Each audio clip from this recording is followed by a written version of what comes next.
Well, should we just get going? Let's get going. Why am I so nervous? Why are you nervous? It's just chatting with us. It's like FaceTiming. I don't know.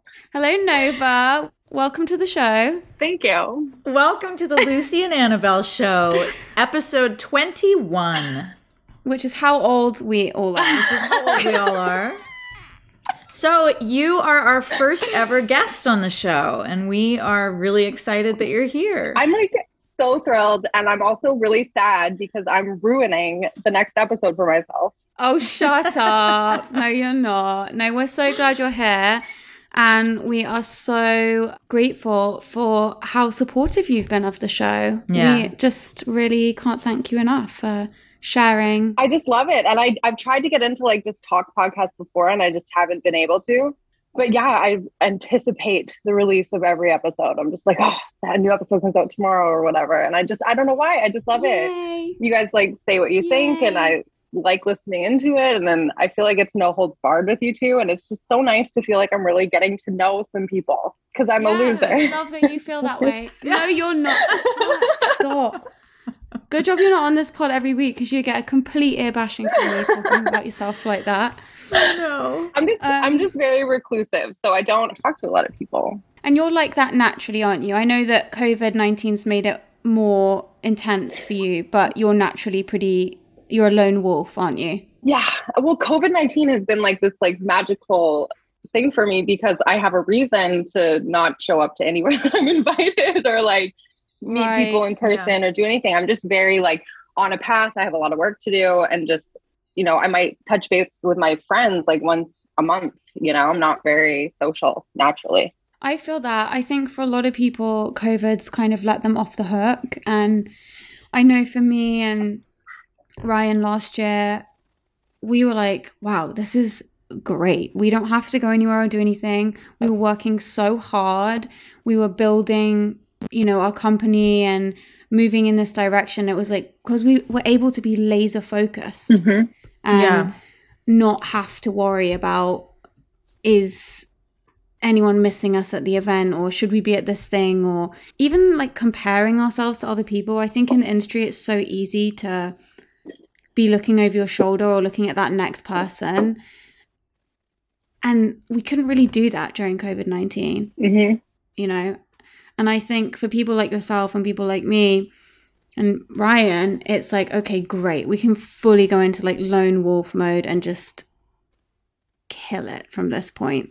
It seems like you've been so focused on your directing during this time. And you and Tom have been putting out, your boyfriend Tom, who is an excellent artist and rapper, have been putting out so much, I hate saying this, content, but music and videos, and you've put poetry books out and records, and you've got a clothing line. I mean, is there anything that you can't do?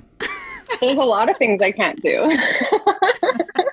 Okay, well, name one, because well, something you can't do. Well, I'm totally like, I'm very ADHD. Like, it's crazy. Like every 2 months, I spend a ton of money on a new hobby of mine that just goes to die in a cabinet somewhere. So like in December, I found out I'm not very good at making candles. And this month... Oh, I remember this phase. Yeah, I remember this phase. And I'm a fellow candle dipper myself. I am. I grew up dipping candles. Tell me more. Well, as you know from listening to the show, Lucy had to make all of her own products as a child. I had to make all my own toys and all my household items. So I have dipped many a candle in my day. That's so funny. And this month, why were you good at dipping candles? It doesn't really take much to do. It's kind of hard to suck at that. It takes time, and like then your whole kitchen is ruined, and like I've got wax on everything. I've actually managed to jam one of my drawers. This is the end of the candle thing, okay? I put too much stuff in my top drawer, and I jammed all my tools in the top drawer. So then I was like, all right, well, I guess on to the next thing. And this month it's been 3D design. So I've been doing like tutorials on 3D design and doing all that shit. And I'm also really into crypto right now. So it's just, my ADD takes me everywhere. And I've learned at this point in my life to just like follow it. If it takes me away from music for like 2 months, that's totally fine. I'll come back to music, and I try not to judge myself for just like following my heart wherever it fucking wants to lead me. I'm in the exact same spot with that. I don't know if you are too, Annabelle. This is so strange being so close to you. Annabelle and I are like, Annabelle and I have to be face to face today because we're hooked up to this earpiece that has a wire on it. Okay, get out of my face when I'm talking to you. Don't look at me. Listen, look at me when I'm talking to you. I feel like you're not here for me. I feel very unsupported emotionally. I feel like a conjoined twin, and does my breath smell like pancakes? Breathe. I can't breathe. Get the fuck away from my face. Yes, Nova, I completely agree with that. The last couple days in particular, I've been thinking a lot about it, how I'm learning to have grace and no judgment with myself when I flow between things. It's like, yeah, we have to work under deadlines. We all know how to do that as musicians and actors here. And deadlines are great. I can definitely do deadlines. But when my brain is interested and curious about something else, I'm learning not to be so rigid with myself and talk myself out of it. I'm learning to just go with the flow. Go with the flow, man. Yeah, and just not shit on yourself because you're stepping away from, like you said, Nova, the music for a bit. It's like, it's not going anywhere. You will be doing music till the day you die. We'll be doing music till the day we die. It's like taking 2 months off to learn a new skill is only going to enrich you as a person. Exactly. And you don't know what that experience, you don't know what inside you is asking for that experience. And so when you follow it, you discover something in there that comes right back to your music and gives you a missing piece. Yeah. Now I have to put my hand around you, no, Annabelle, don't. Because it's easier to just put my arm around your shoulders. Get off. Yeah. And you know, the thing about it is like doing that makes the music better, because if you're constantly forcing it, and you're like, oh, I have to write a song it's uninspired. Today. Yeah. And also it's just like, God, you know what? Sometimes with the music, I'm just like, I don't want to hear my voice and thoughts all day, every fucking day of my life. Exactly. Sick of myself. Dude, I have... Yeah, which is why I started a podcast. Exactly. Now I'm even more sick of myself. No. And you. I'm sick of you too. Mean. I get really sick of myself. Really sick of myself. Because like, you know, having a bunch of people who just want to talk to you about you all day, and you know, like logging into Instagram feels like an obligation sometimes. And like when it starts to feel like that, I don't post for like a month. Like I just, and there's constantly people wanting to talk to you about you. Like there's just so many phone calls and Zoom meetings and just so much shit. I get so fucking sick of just being inside my brain and like having to navigate as an artist, so that it's like, it's really nice to just step away and be super normcore and pour candles for like 2 months. Yes. No, I think it's really necessary as well. I think as artists, going back to what we were saying before about sort of trying different things, it's like, I think we've all come up during a time where we've been so trained to be like, stay in your lane, concentrate on your music. There can't be anything else. And if there is, no days off, you're not going to win, and you have to work every day and blah, blah, blah. And it's the world has changed so much. It's almost like that used to be considered being, what would have been considered being a jack of all trades is now literally how you fucking survive as an artist. It's like, you have to diversify, and it's adapt or die. And I would say that one of the things that I've been just watching you over the last, few years, because we met, how old we were? 23 when we met. I'm 33 now, so I don't know how old you are. Yeah, I'm 32, and you and me signed to the same production deal when I was 23. I was 24. So holy shit, okay. Probably like, sorry, so I'm 32. I don't know why I said I'm 33. Yeah. So yeah, it's been a while. I have no idea how old I am. Yeah, it's been like 9 years. Yeah, it's been a long time. Wow. So you two met 9 years ago when you were both signed to the same production company. I was in a production deal and a publishing deal with them. I was signed. They were basically like my baby label, and then we signed to Mercury Records, which then changed into Island Def Jam. But I didn't have I was on Island Def Jam too. I know. I love hearing you talk about that.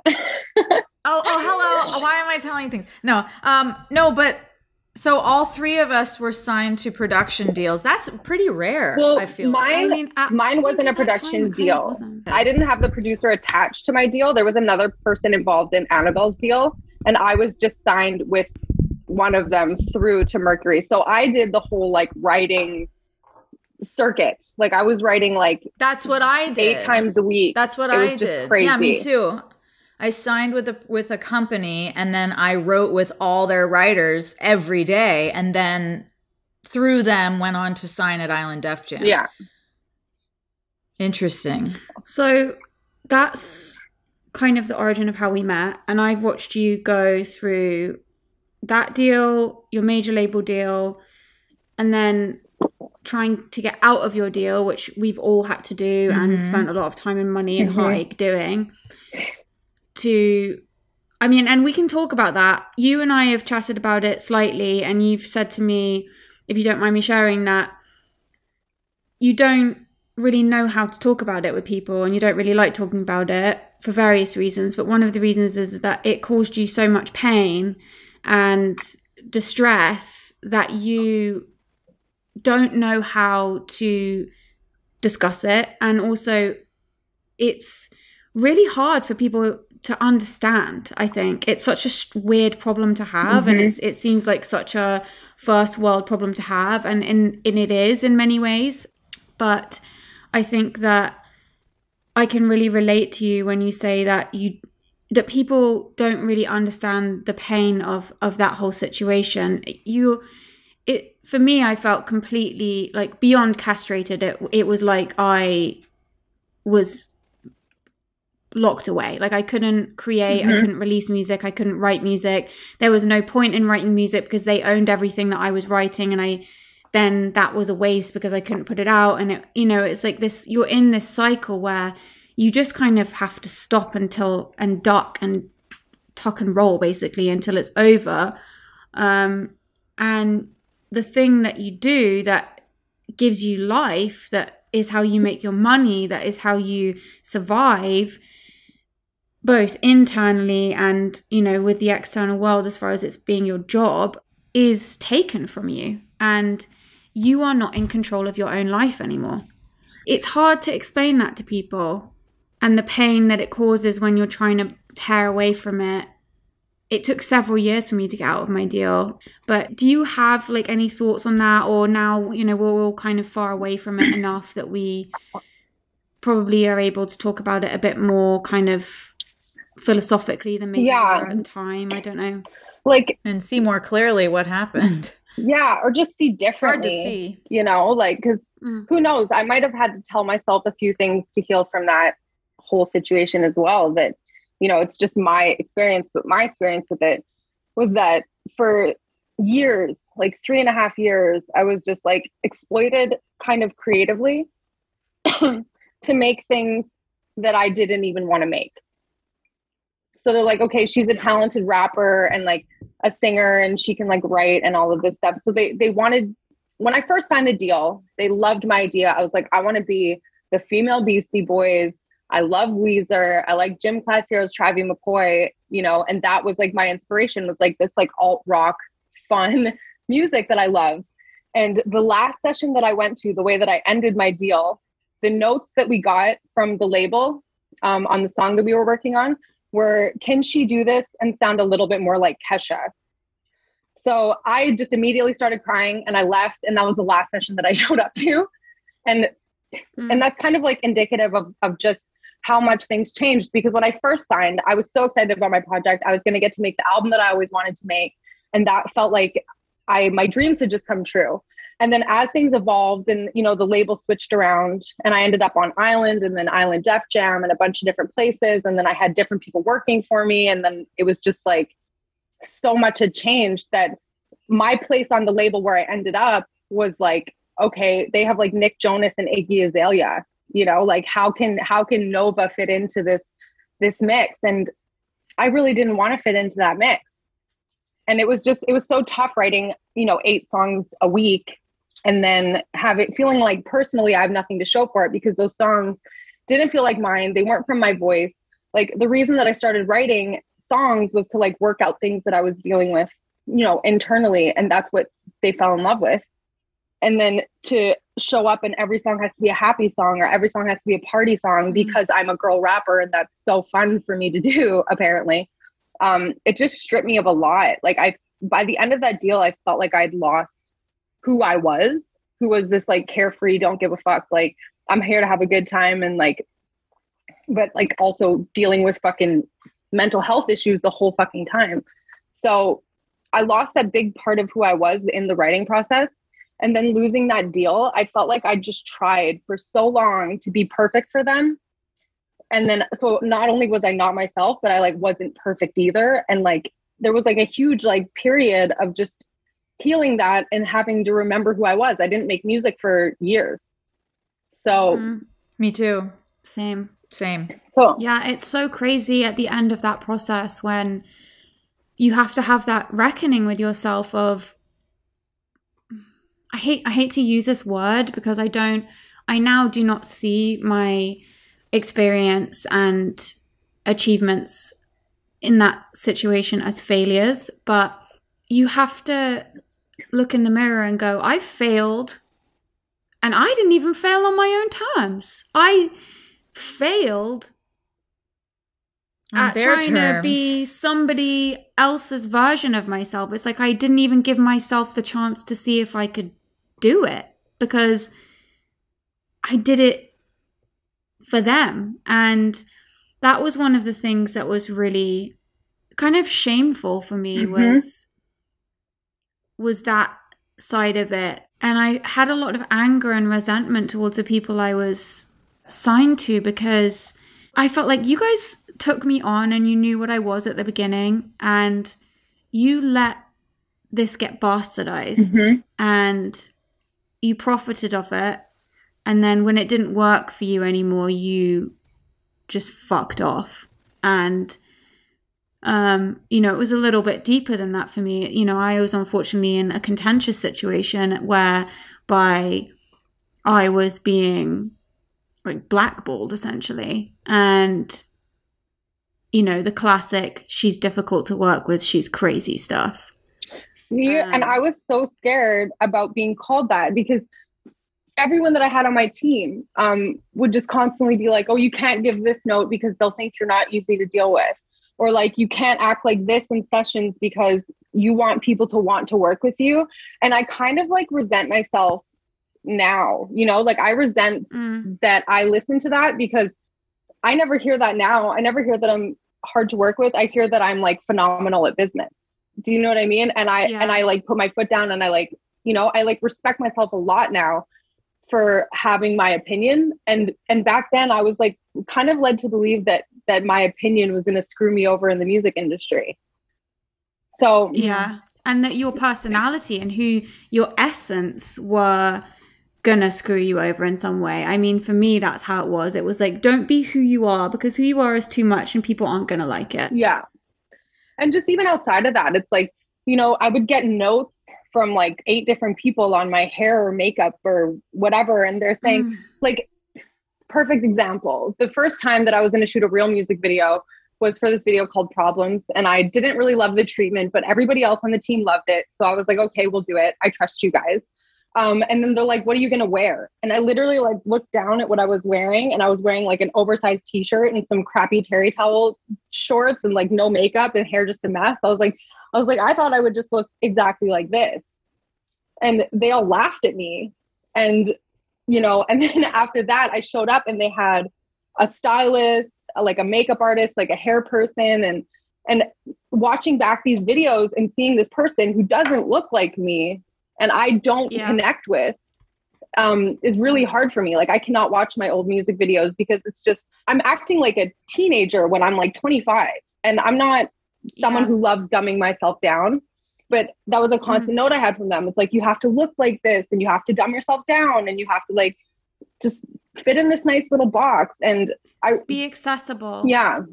And I think me showing up with like crazy hair and, just mascara on is the most authentic way that I exist, So they removed a lot of authenticity over 3 years by like, I would have to send in photos of the outfits I was planning on wearing to events. Like I'd send in 10 outfits and they'd pick the outfit for me. And, yeah, you know, I couldn't make a decision for myself. So it was really hard afterwards. After that, you know, when the record deal was said and done, was having to make decisions for myself again. I literally threw my hands up in the air and was like, I can't do this. I was like, I can't, I don't know who I am as an artist. Like I felt robbed of the artist that I was, because I think that I was like a good artist when I signed, and they turned me into kind of what everybody else is as time went on. Yeah, I feel totally. Oh my god, completely. Like the music video thing, I completely agree. You and I are both so humiliated by our music video. I've taken mine off the internet because I'm like, I don't want anyone to ever see this again. I hate it. I'm mortified by it. Yeah, mine were never released because they spent over $2 million on me and then dropped the whole thing because they decided that it wasn't going to sell. But they had signed me from playing the piano in their office, a song that I had written. They signed me on the spot for a lot of money. A lot of money. And okay, show off. No. I'm just saying it's no, you know, they wonder why the music business has no money, because they believe in what they see. They do have money. It's for fucking shit. They always go on, they got no money. They do have money. Well, they spent it on something that they just put in the trash, and I've seen them do that a lot. So many it's times. shocking how they spend that kind of money and then they just go, nah, not going to work. Yeah. But that's fine. That's the way the business works. There's nothing wrong with that. But on the personal side, yeah, a music video where I had been signed at the piano and then it turns into a Britney record, essentially. And the music video, they brought in the top choreographer at the time. I forget her name. Really nice woman. And they're making me dance. Like hip hop dance. And I'm doing my best because I want it to work and I want this to go and I want everybody to be happy. Because this is what you, and I want to do your dream. You're literally singing and dancing for these people like a clown. And this is your dream, and you're like trusting them because they're the experts and they're going, no, this is going to work. This is what you should do. Okay. And I'm in head to toe, you know, neon. Spandex. Well, yeah, the neon. A lot of neon in your project. The neon, a lot of neon, you know, the spandex, and I'm dancing, I'm doing these hip hop moves and these high heels, and I look like a fucking idiot. And then you just see it back and you go, who is that? Yeah. Who is that? It's so hard.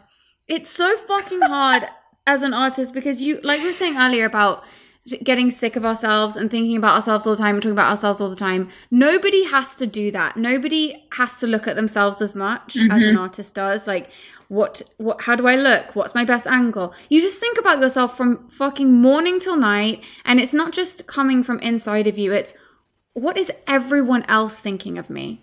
And that's the most destructive thing about it. It's very destructive. It's not, you're not looking at yourself in a healthy, introspective way. You're looking at yourself through other people's lens. And like a very superficial, on a very superficial basis, you know? And so you're almost people who don't know you at all.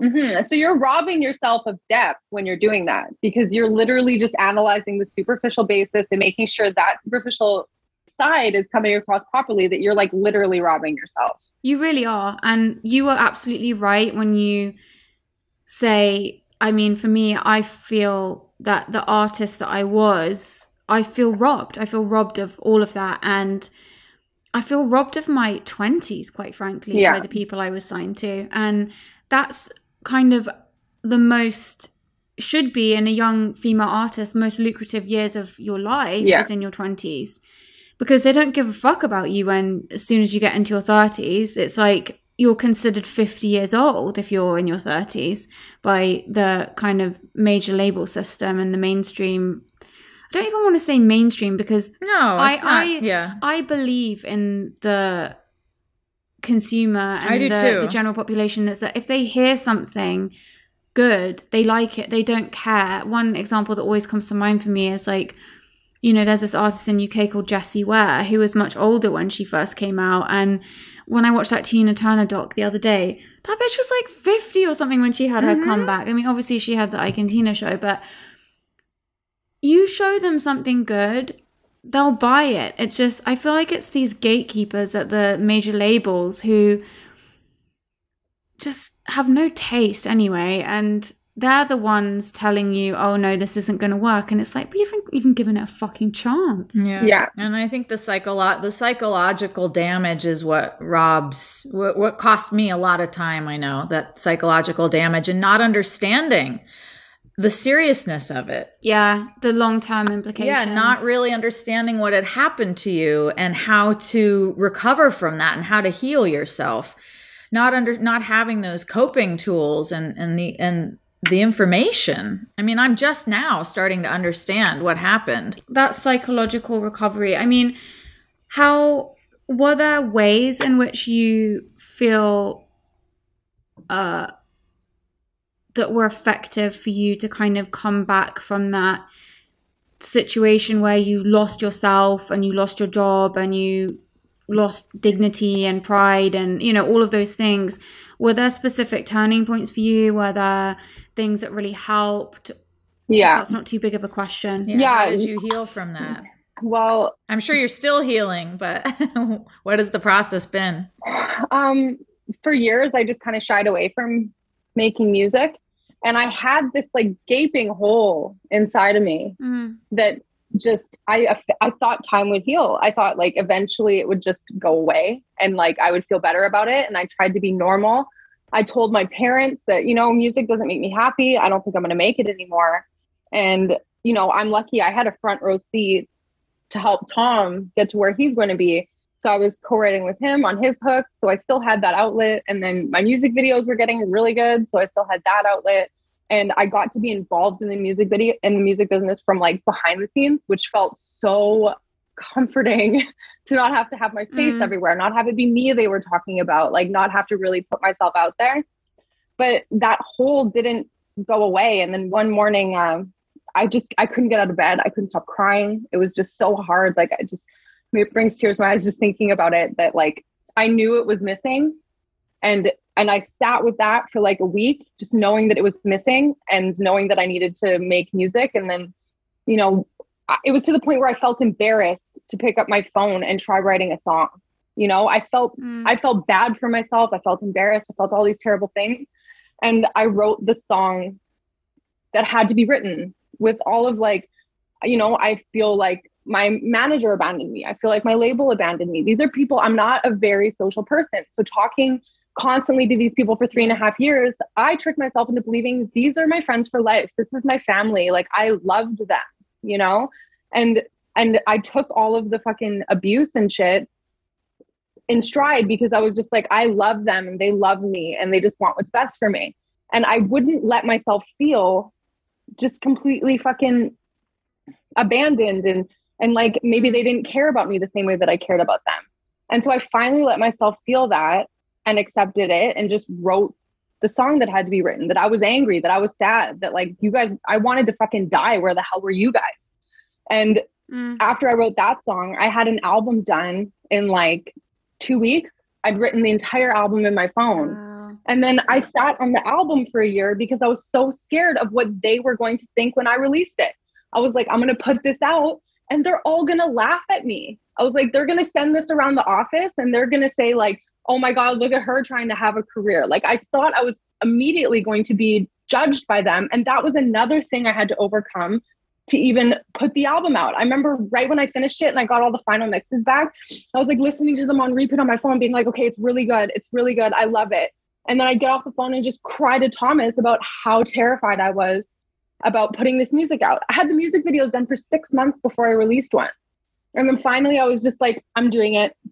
I have to do it. And then the first music video got to 1 million views in like 3 days. And I got my fuck you moment, you know? And I was like, see, you were wrong about me. And I was right about me from the beginning. And I got that moment. And that is like what it took to heal. So, and then my album, like I was like #1 on the iTunes charts. Like, it was just like, I had to have that fuck you moment to like really heal from it. And then I called them out on my fucking Instagram and everything. And that was another thing where I was like, I posted the video that they put out for me that like isn't even at 1 million views, that it's at like 250,000. And my video that broke 1 million in like 3 days. And I was like, major label, $50,000 music video, spent fucking God knows how much on promotion, spent $25,000 on the beat, spent all this fucking money. Me, my boyfriend made me a beat. I shot a music video in my fucking kitchen with a backdrop. Yeah. Like, it was just like, it was the only thing that really changed the way that I felt about myself, was getting my like big fuck you moment. Success is the best revenge. Yeah, it really is. And it sounds to me like what you're saying is not just getting angry. You know how we say here that it's good to get angry sometimes. And this is why. Getting angry, getting mad. But also you decided to take control of your own life. Yeah. And you said to yourself, I'm going to make my own music. I'm going to make my own videos. I'm going to make my own artwork, and I'm going to do this on my terms. This is my story, my journey. And that is one of the things I've been so impressed by with you, and just gotten so much joy watching you over the years, because I know you were struggling, you know, intimately, because I was also struggling, but you know, I'm always watching the other girls that we were signed with and cheering them on 100%, you know, and to see you completely take things into your own hands and absolutely fucking smash it has been so joyful. And I just feel, you make me feel so hopeful, you know, and there's no reason that artists cannot bounce back and do things their own way. They must. On their own terms. They must. With their own money. You just can't be a prick about it. You have to keep your books. You have to be organized. You have to keep the right people around you. You know, all of those things. And I would just love to hear whether, you know, was that a very conscious thing for you, or did it happen organically? And what was the turning point where you know, because it's you, but it's also, you know, you really collaborate on all this with your partner, Tom. It seems like you guys are such a solid team and you work with each other, for each other, that you guys kind of looked at each other and went like, fucking hell, like, we're doing this and we can do this because we're smashing it on our own. You know, this is our business now. We are our own. We're the CEOs of our own industry here. There was like a moment where, okay, I was just doing whatever. I was like, I'm going to start a blog. And I started writing these blogs and I like loved it. And then he'd be like, why are you writing a blog? People want to hear your music. There's like hundreds of thousands of people that follow you on the internet that want to hear your music, and you're giving them a blog. He's like, can you just do something like for yourself here? And like, I'd watched him make a ton of money. He's like, you can make a living like doing this music, like, and really pushed me towards like taking myself seriously as an artist again. And then after I made the album, I was like, you know, I'm the queen of inaccessible art. Like, I put out a USB stick that you had to hack into different folders to really experience the whole thing. I put out a cassette tape, like, and I came to him and I was like, I'm going to put it on vinyl. And I wanted to put it on vinyl to hide it in plain sight from the people that I didn't want to hear it. You know, and he got so mad at me that I was even thinking about putting it on vinyl. He was like, no, do a CD, like do it the right way. Like, let people hear your music for once. And that really like was really hard for me, because I was like, okay, that makes sense. But I was just so scared, you know? So there was a turning point when you stopped hiding, basically. And you stopped guarding your music, and you just laid it all out there for anyone and everyone to see and hear. And now you seem to have a constant stream of creative work that you're putting out. You design clothes. I'm wearing your sweatshirt right now that you sent me that I love. Oh, I love so that. much. Has a sword on it. As you guys know, I'm obsessed with swords. They're like my grief talisman is like a sword. I don't know why. My therapist said it's because the sword is obviously like a male, it's like a phallic thing, and it's like the two main men in my life have gone, so it's like I have to pick up the sword now and bear the sword. I love it. So that's why. And thank you so much. I fucking love this sweatshirt. You're welcome. And I love everything that you design. You also have written 2 poetry books. You've put out singles and albums. I just want to know how you manage it all. You're so busy and you're putting out so much stuff, and it's just you and Tom. I guess I'm just trying to wrap my head around how you do it all. Is it your ADHD? Yes. You were like, yeah, 100%. 100%. Because like even that poetry book, the first one that I put out, it was just, I finished it. It was sitting on my shelf again, 6 months. And every once in a while I'd walk over to it and pick it up and be like, oh, this is so cool. And then the next thought that came into my head was like, this is so stupid. You know, like this is dumb. Like people don't want to read your poetry book. And then it just took me one day. I think I woke up and I was like, no, I'm going to do it. And I was like, okay, I'm doing it. And then I just took the picture of me holding the one and put it in my store and ordered 100 more of them. And then they sold out within the first day. And so I had to keep ordering more and keep ordering more. And then, you know, one day I just woke up, I was like, maybe I should put it on Amazon. And then I put it on Amazon, and then the next day it was like #1 in poetry. So it's just like, I'm following my impulses, because who knows, maybe my impulses are in tune with something else and they're right. I think you're following your instincts. I think that to say it's just your impulses discredits you in a way. I think that you clearly have excellent instincts when it comes to your own artistry, and that's a big part of probably why you felt so fucked up after the deal, is because I did specifically, is because I had to constantly go against my instincts. Yeah, you have and you're succeeding now colossally. Your instincts are good. You have very good instincts. So sorry, I'm just like giving you a bollocking there of like not discrediting yourself. Sorry. But like, bitch, you've got instincts. But like the negative self-talk, I fight with it constantly. Like I'll say it out loud as a joke, but I'm actually constantly in my head. Like one side is like, you're an idiot, this song you're writing's terrible. And the other side of me is like, you're not an idiot, the song you're writing is not terrible. Like you're doing great. I was going to ask you, are you now, because you said you picked up the poetry book and you're like, this is great. And then literally a second later, you're like, this is garbage. No one's going to read this. Are you getting better at turning the voice down that says, Nova, you're a piece of shit, this is garbage? Yeah, I think with just not listening to it, it's kind of quieted. Because I used to sit down and try and write a song and I'd get 8 bars in and then just be like, oh, you're an idiot. You know, why are you even thinking about talking like this? Why do you think that people want to hear this? Like, what about you thinks this is good? Like just real direct and saying the worst things you could possibly say, like to myself, from myself. And then I've learned to just like persevere and to just keep doing it regardless. I'm like, I'll figure it out. I'm smart, you know, and like reaffirming that like, cool, it might not be where it needs to be right now, but I'm really good and I can get it there, you know? Do you feel that you lost those instincts during your time being signed, or did you have them before and did that voice come in as a result of the label and all of those team around you going, this is wrong, sound like this, dress like this, wear this? I was like, before the label, I was always like incredibly sure of myself, you know, like just at all times. I remember calling my dad and I was like, Dad, if you can lend me 10 grand, I will have a record deal by the end of the year. Just because I was living in New York and I was like, I know how to do this. I know how to get this deal, because I thought that was the end goal.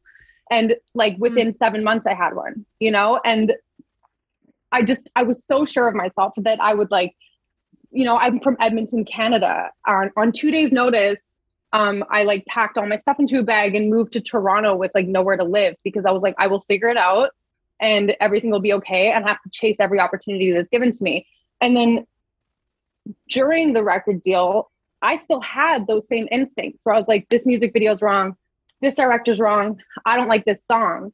But the problem is that when I would say these things out loud, I was difficult to work with, or like, you know, I think their vision for me was like much smaller than my vision for myself. Well, you're a manifester. You're very, you know that when you want something and you want to see something, you're capable of creating it. I think so, like to a certain degree. Like I have some self-doubt. Completely. Look at you with your videos. The sky is the limit with your videos. You guys do all that shit at your home. You create sets and you make those videos yourself, and they have, you know, millions of views, not just a couple million views. There's like 15 million views on your videos. You know, people love your work. I would say you're completely a manifesto. Well, everything you're saying echoes exactly how I feel as well. And I'm sure a lot of our listeners, whether they're musicians or actors or, dentists, what you're saying is really universal.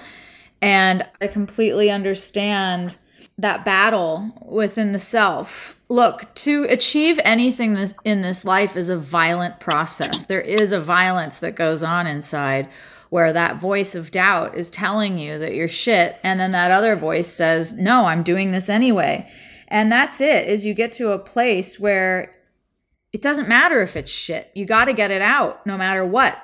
And you cannot be precious about it. You just have to get it out and move on to the next. Not all of it's going to be good, but that's irrelevant. It doesn't matter if it's good or bad. You just get it out. So to hear you talk about this, Nova, and say you just push through that is something that we can all learn from, because it never goes away. And when we are in a situation where we are being mentally abused in a way, that psychological gaslit psychological warfare that goes on in a situation like a major label record deal that we all share, your instincts are completely wiped out. And that's the tragedy of it. And the work to get that back takes a while, because your instincts get quieter and quieter the more you don't listen to them. And you have to coax them out again. You have to coax them out of hiding, because after a while they just go, well, fuck you then. I'm not even going to try. I'm going to go over here and take a break in the corner. Yeah. Call me. You're not listening. You're not listening to me. And so to start listening to that again makes it louder and louder and louder. That little voice of fear, that little doubt dragon is always going to be there, but you want to shrink him down into the corner so he's like a centimeter high. And every time that you push through, you're proving to yourself, fuck that thing. That was wrong. That voice was wrong. Exactly. Yeah. I think that's really, really cool. I agree. Really inspiring. Very inspiring. I'm really inspired by that. I needed to hear that right now, just for the reminder that don't be precious about what you're doing. Just do it and keep moving, because we think we have all the time in the world. We think we're going to be here for 500 years. We're not. We're going to be here for one moment. You know that, Annabel, right now more than anyone. We're going to be here for 2 seconds. What are you going to do to make it count? Yeah. What are you going to leave? What did you do that helped someone else? It kind of goes back to the last Instagram post I did about finding meaning. I think it's really important to find meaning in this life. It's like, even if the meaning is, it's not, grand ideas aren't for everyone. No. Not everyone is. Nothing is a grand idea at the beginning. As fucking crazy as we are, where we're like, yeah, we're going to fucking make a book, or we're going to put, to some people, those things are unthinkable. Yeah. They would never think to do that. They don't want to do that. We're artists, so we're crazy. Yeah, those are our dreams. But it doesn't have to be some groundbreaking, world-changing thing. No, that's not what we're saying at all. We're simply saying, listen to yourself and follow your curiosity. Even if you may not even necessarily know what you're passionate about. To say, what are my passions? That's a big, scary word. A lot of times you don't know. Well, I don't know what I'm passionate about. Okay. Well, here's a better question. What are you curious about? Yeah. What are you curious about? And follow that, because that you can follow. And like Nova's saying, with her candle dipping and, her different 3D design and all her different hobbies. And I'm the same. And I know you are too, Annabel. What am I curious about today? I'm curious about a couple of things. I am too. I'm curious. What else are you curious about? I'm curious about how Nova... Okay, so you went from Edmonton in Canada to Toronto, and you were born in New York. You were born in Edmonton? I was born in Edmonton, and then my parents got really into scuba diving. So they were taking me to Jamaica for 6 months of every year until we finally moved there when I was like 9. And then I was there until I was about 13, and then came back to Canada. And then in Canada, I was just with my dad, and we weren't getting along super great. So I ended up just in group homes until I was about 17. And then I moved to my own apartment. I remember at about 19, my first like record label, it wasn't a real record label, but I thought it was when I was 19. They hit me up and they're like, come out here, we want to sign you. So I packed all my shit and moved to Toronto, where I was like, I co-wrote a song with The Weeknd before The Weeknd was anyone. I was at The Weeknd's first show in Toronto. And then I met my boyfriend when I was in Toronto, who's like an underground rapper legend, who's R.A. the Reggae Man. And I ended up moving out to New York with him. And then, I met Jensen Karp, who was ended up being my manager when I was leaving that whole relationship, because it was just super toxic. And when I was in Jamaica, I was on the phone with him and he's like, well, what are you going to do if the music stuff doesn't work? And I was like, well, I'll probably just kill myself, because that was probably true when I was like 19 years old. But what I didn't know, and what he knew, is that I was standing 100 steps from where he'd attempted suicide because of his failed music career. So right away, that like sprung him into action to bring me out to LA. So then I moved to LA and was sleeping on his couch for a month, working with all these producers. And my name went like kind of virally through every A&R's mouth in in LA. And I met with every single record label. So I've just been all over the place, like trying to do this for so long to get that record deal, which was what I was working towards the whole time. And then to have it kind of just be what it was. And then having no direction and no drive to even do it was like the most heartbreaking thing, because that had been my driving force from 18 to like, 27, just like wanting to make the music shit work. And then being robbed of that hunger was like the most damaging thing, because I can honestly say that like when it comes to music, I don't care as much as like Tom does. Like Tom finishes a music video and then 2 days later he's like, oh, we gotta figure out the next music video, and I don't have that. I don't care if, I get any more fans ever, I'm just like kind of just happy to be doing it in the capacity that I'm willing to do it. Yeah. Should I stop myself from wanting to ask really personal questions at this point? No, ask any personal questions.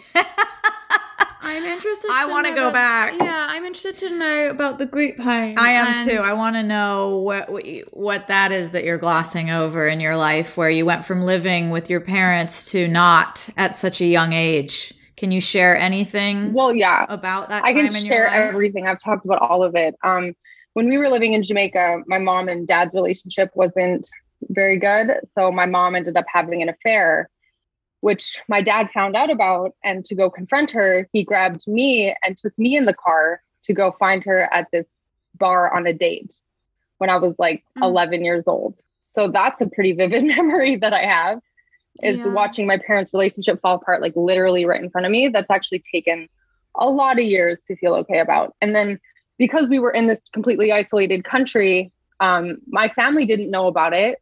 I didn't have anybody to talk to. I was like the only white kid at school. So that was a tough thing, being so bright in a school system, I guess, and standing out so much when I really just wanted to sink in and deal with, my family life. And it came to the point where like grade 7, I went from grade 6. I was in Jamaica, they rate you in class. I was number 1 in my class.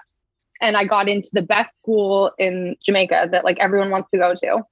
And then grade 7, which is shortly after all this happened, I wasn't showing up to a single class. Like I would just go to school and then hide, to the point where like I live on a resort in Jamaica. I would just put on my bathing suit underneath my school uniform and go to the beach and make tourist friends. And then in making tourist friends, you have a best friend for a week and a half that you never ever talk to or see again. So I was constantly saying goodbye to people, which is probably why I'm a little bit reclusive now. It's like kind of those were my relationships when I was young. I get close and then they go away.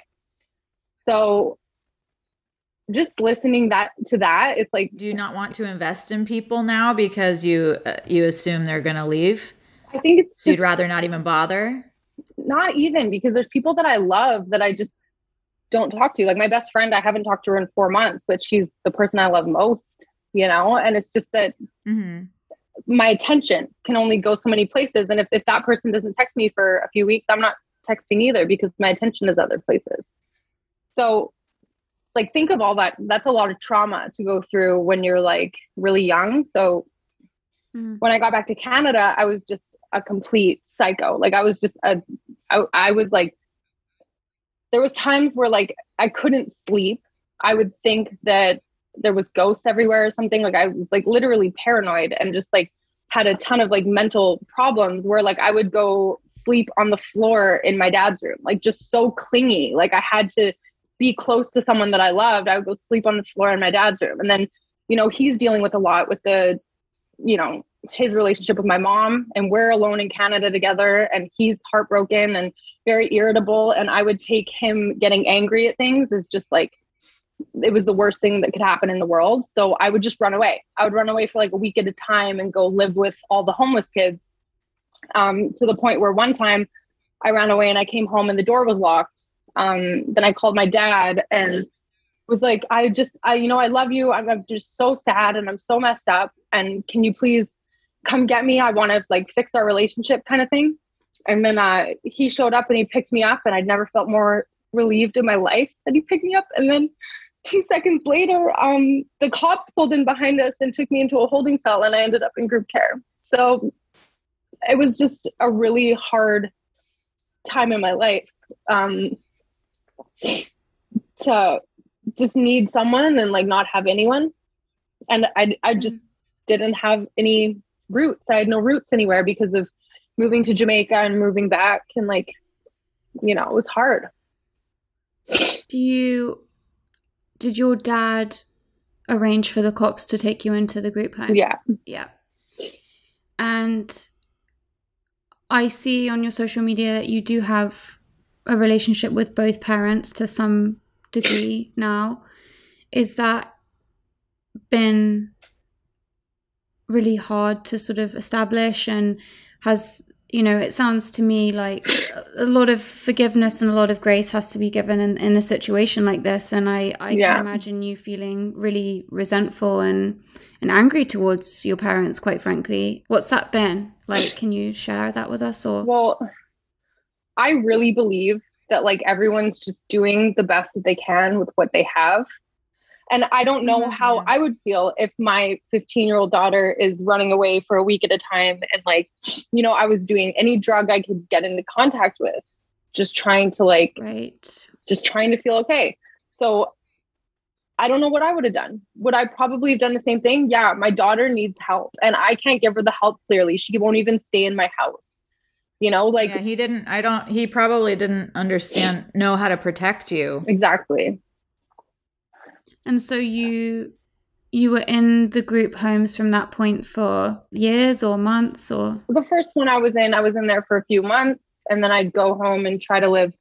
You know, my mom came back instantly once I ended up in group home. She moved back to Canada. So I'd go to my mom's house, but I was so angry.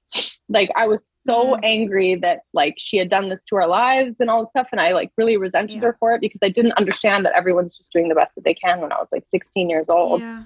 So I would find myself in a new group home every like month or two, and I'd stay there for like a month until, you know, I wasn't so angry. And then I go try and live with my parents, and nope, I'm fucking pissed. Like I'm just pissed. Yeah. So it was like a lot of back and forth. But what were the group homes like? Did they feel dangerous? Was there violence there? Were there drugs, or was it a nurturing environment? Well, the group home staff was absolutely amazing. A lot of those people, I've actually been texting someone this week because a few of my friends back home, there was a suicide attempt. Someone's trying to get off heroin. You know, I sent some money to try and help. And, you know, I've just been tuned in, but some of the people are amazing. But like, even a lot of the girls that I stay in touch with from group homes have had really, really tumultuous lives.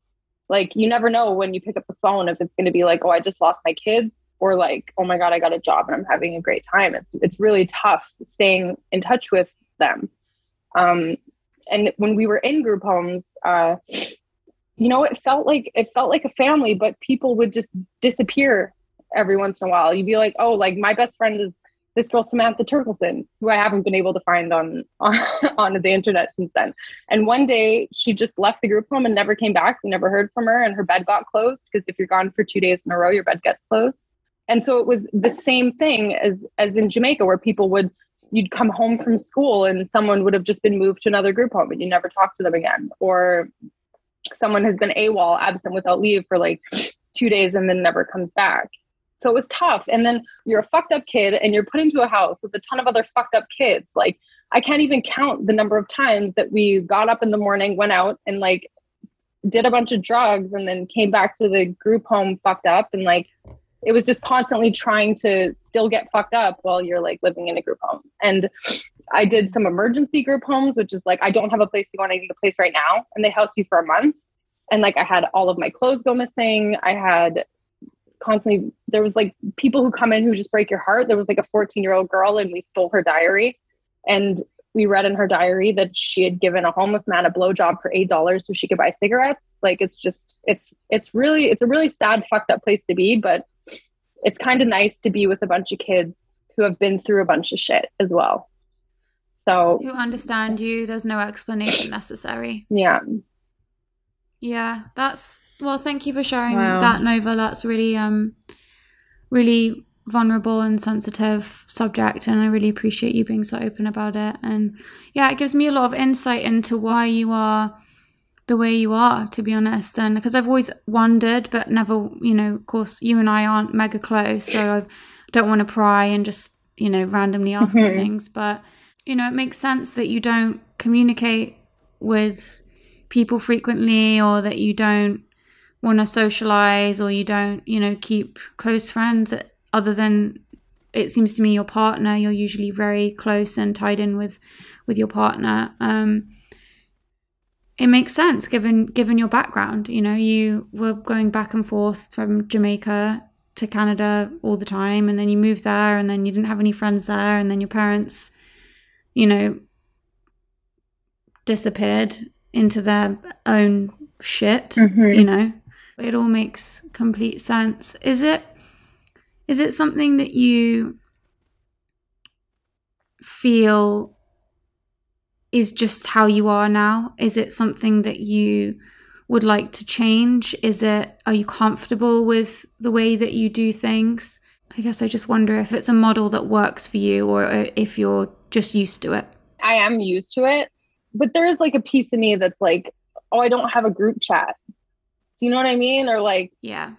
And like, I did have a couple close friends when I first came to LA. And then actually, when I lost my record deal and I saw just how little they gave a fuck about something that was like, it was so hard for me. And I would literally talk to them and be like, guys, I'm like feeling really bad right now. And they just kind of laugh it off because it was something that they couldn't understand. Yeah. And eventually, everything blew up and they went around and like talked a bunch of shit about me, saying I was like doing meth now and shit like that. They like just said a bunch of wild shit. And I was like, how I don't understand going from being someone's like close friend to like, like going around talking about shit. Exactly. It's a betrayal. Exactly. So I do. Well, the three of us can have a group chat. Well, it'll be so boring because every 3 months I'll pop into it and be like, hey guys, how is it? Yeah, it'll just be me and Annabel basically, and then you can just pop in every 6 months. And probably best you turn off notifications. Yeah, just turn it off, but know that it's there for you. Yeah. Just so you know it's there for you. I think that we should, so you're our first guest, and we've got a couple of more that we've reached out to who all have similar stories to us as far as the music industry stuff goes. And I was joking at the beginning when we very first started the pod that we should start an Artists Anonymous group for like major label artists in recovery. Maybe that should be our group chat. All the girls that come on the pod to talk about their major label trauma, ejection trauma, can be on the group chat. And Artists you can Anonymous. Just dip in whenever you want. We'll be here. You don't even need a profile picture. Just have like a, one of those gray picture shadow of one people. Of your dogs. Yeah. Sure. Invite me. Okay, I know. I've got juicy. A little juicy question. So, as we have discussed here, you work on your boyfriend Tom's music a lot. And Tom is very controversial. And as a result of that, you've been sucked into his controversy. He raps about things that are, I feel like, I love them. Yeah, it's like it's like, I like to say that I'm post woke. Like, I was woke at one point and then I became disenfranchised from the woke movement, and now I'm post woke, if not bordering on whatever the opposite of woke is. Me. Lucy Walsh is the opposite of woke. No, I think you just don't. You just don't even know what it is. I just have no idea what's going on. I'm just in the woods. I'm just in the forest. Hugging trees. That's me. I'm just hugging trees. That's nice. That's why I get along with you, because I say stuff to her and she's literally got no fucking idea what I'm talking about. I've heard that on the podcast before. I dip into the world just as much as I need to. Actually, last week you took out a joke when you said, I don't know about TikTok, and I said, it's not the noise a clock makes. Yeah. And you took that out of the pod, and I thought it was so funny. She just doesn't. You know some stuff, but I know some stuff, but I love Tom's music. It's fantastic. I love everything he says. I think it's so spicy. It's so crazy. He's a and spicy the world lad. Needs more. He's a truth sayer. He is a truth sayer, and I just think bless people like him. We need people like that. Yeah. Use violence to get peace and wonder why it isn't working. That's like sleeping with a football team to try and be a virgin. Politicians are for sale and someone always makes the purchase, but you and I cannot afford it. Our democracy is worthless. If a man has mental illness, call him crazy. Say it silently. When country's going crazy, we accept it as society. Get sick and take a pill. When the side effects get you high, you get addicted like these rappers dying fighting with sobriety. Censoring the facts turns our children into idiots. They claim it's for our safety. I'll tell you what it really is. Removing information that empowers all the citizens. The truth doesn't damage points of view that are legitimate. They're trying to change amen to amen and women. How'd we let them make praying a microaggression? Instead of asking God for the strength to keep winning, we cheat to get ahead and then we ask him for forgiveness. Feminism used to be the most righteous of fights, but these days it feels like they secretly hate guys. I don't trust anyone who bleeds for a week and don't die. I'm just kidding, but everything else that I said is right. You guys reached out to me and asked me to do some singing on one of his songs a while ago. Oh, shit. That was ages ago. We needed like someone who could do opera. Yeah, like you needed a female voice, and I went online and looked at his stuff, and I was so frightened of it at the time because I was still like so well, because you're scared that you're gonna get canceled for like, you know. Yeah, I was scared I was gonna get canceled by association, whereas now I'm desperate to get canceled. Yeah, we're trying to get canceled every week. Get canceled so that I can move past that phase of my life and then just live my life. But I remember it's so funny that to think about, it wasn't even that long ago, like a few years ago or whatever it was, but the difference in perspective that I have now, and obviously Tom's been on that tip for a minute, and as you have as well.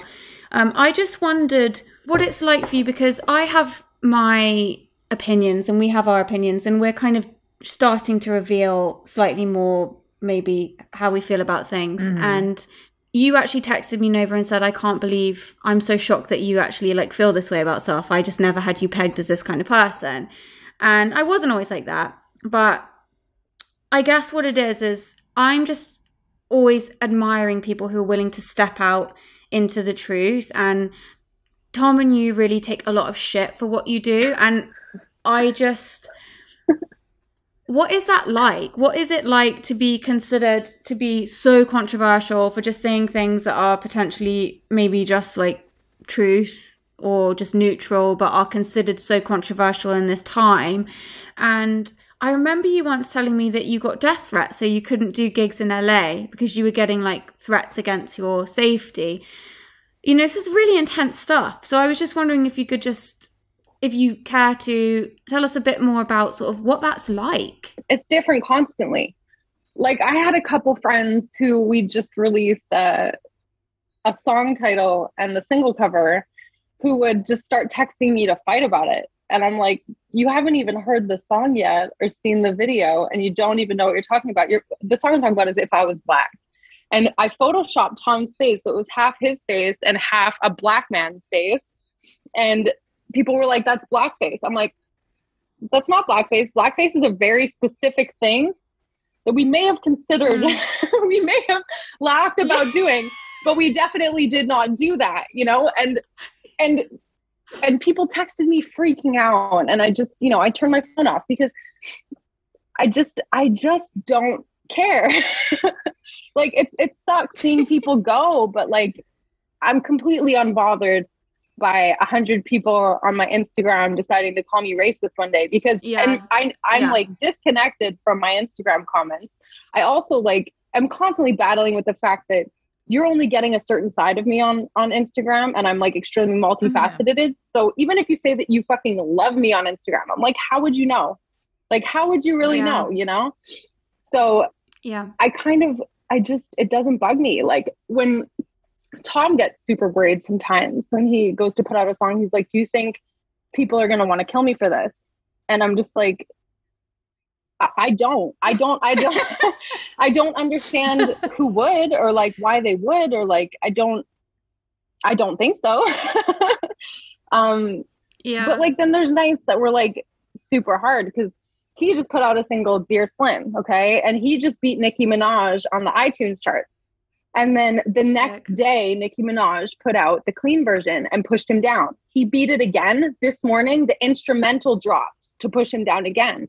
And he talked about this in a live stream, and he had thousands of Nicki Minaj people messaging him, just saying the craziest shit. And I was watching him go through and delete all the messages, and my heart like broke for him, you know, because he is going through all of that stuff, and he is reading all that stuff about himself. And I tried to talk to him and be like, you know, you're not a bad person. You're not what these people are saying. I was like, and you know, my heart breaks knowing that he's digesting all of this stuff about himself, and these are things that he's going to have to fight with. And, you know, he's a lot more resilient than I'm giving him credit for, but I think of him as like my sweet thing that I just want to like protect and keep sweet. Tom McDonald, the fucking most controversial rap, my sweet thing. Yeah. But, you know. Yeah, but to you, he is. He's your you know, twin flame. He's your baby. Yeah. You know, that's your love. So of course it's going to make you emotional and make you hurt when he hurts. I understand that completely. We both do. So people have said awful things about me online. They've dropped diss tracks. They've like, you know, made entire Facebook posts about how awful I am. And I couldn't care less. I might think about it one more time in the day and like have I'll be a little bit angry because they don't know me and feel like I want to defend myself, but I never do. I never like get in there and fight with people about my character online. It's like, I have a life to live, you know? Yeah. You're not interacting with, you're not feeding the trolls. Exactly. So you have lost friendships as a result of the art that you and Tom have been making and putting out. Oh yeah. Yeah. I think people are starting to come back around now. People that I haven't heard from in a while who like kind of pulled back when they saw the content that I was involved in. Because they are seeing the bigger picture. I think the woke movement has just gotten so woke that people are getting sick of it. But because the pendulum is obviously swinging back a little bit right now. As it always does and always will. Yeah. Well, I think as long as you believe in what you're saying, you're in good shape, and it doesn't matter what anyone has to say. And if, like we've said before, if you believe the good, you have to believe the bad. And so you just stay detached from all of it and treat it as a game. Yeah. Because that's what it is at the end of the day. It's a game. It's a game. And it's supposed to be fun. And that kind of brings me to what I wanted to say, unless you have something else you want to add to that, Annabelle. I mean, I guess listen, what we're not trying to do now is fail again on somebody else's terms. So if you are out there doing what you believe to be the truth with Tom, you guys are making shit that you believe in and you're doing your thing. That's a successful life. God, fuck literally anything. Everyone. Anything else. Like people are so mad at me, but I'm like, I just bought like my dream house. Like, get fucked. Congratulations. You're creating a home for yourself where you can finally feel safe, and you've done that for yourself. You've done that. And so, you know, you can always depend on you. And that's a successful life. And I think I just wanted to finish all that by asking everything that you stand for, everything that you believe in, everything you've worked so hard to create, and all your listeners, all your fans on Instagram, all our listeners, everything you've been through in your life, all this experience you've had are all just different puzzle pieces of who you are. And I just was curious to know what you'd like to say to everyone, you know, in kind of a summation of all that. What is the message that's most important to you to share at the end of the day? I think it's really important to keep working on yourself, to just spend some time inside yourself and figure out what's not exactly working the best way, and to spend time trying to fix that, because I see so many people get stuck, you know, and they stop growing and learning and becoming the amazing person that they're meant to be, because they just are so set in their ways, like emotionally and mentally and whatever. And I think it's just important to like keep growing, keep learning, take things in stride and persevere. Love that. And you are the living, breathing embodiment of that. You are. You are a great role model, and you're very inspiring as an artist and as a business person and as a spirit and soul. So yeah, and it's also wonderful what we've discussed in the past with our anger episode. Nova's story is a perfect example of how anger can be very beneficial in your life. You take it, you don't want to stay there, you don't want to hurt anyone with it, you want to transform it into success. And that's the gift that anger can give us. As long as you invite it in the door. Yeah, you gotta make friends with it and let it come inside. Absolutely. Yeah. You can't keep it at bay. Well, this has been so much fun. Thank you so much for coming on and being a friend of the pod. We love you. We're obsessed with you. Yes, we are. And we will keep, after your episode airs, we will go right back to our usual episodes and you can listen. We won't deprive you of any more. You know, you'll just have to listen to yourself next week. Oh, that's such a bummer, really. No. Well, just think how we feel. We have to listen to ourselves every week. Do you guys go back and listen to it? Because I'm not going back to listen to me. I'm already cringing at it. Yeah. I'm like, oh my God. No, we have to do a quality check. Yeah, we have to do a quality check. And sometimes we make little edits, but we're really working on making it as completely unedited as possible. Yeah, I think we've gotten a lot better with just letting it breathe and letting it be. Not trying to be perfect. Exactly. Well, so that's where we're at. Thank you guys for having me. It's been so nice. I see, like, I don't have a lot of interactions. So, like, I feel like this has filled me up for the next 3 months. You got all the girl time you need for the next year. We'll speak to you in 6 months, babe. Okay. Thank you, Nova. You're welcome. Mwah. Bye. Bye, honey. Bye. You're my best friend. You're my gang. We live on the west end. Become my friends from Central. That's my best friend. That's my gang. I'm like, babe, I hate them. She likes say. That's my A1. We got a gang. Ever since day one. We've been gang. We out here like it's all for us. Side by side on the tour bus.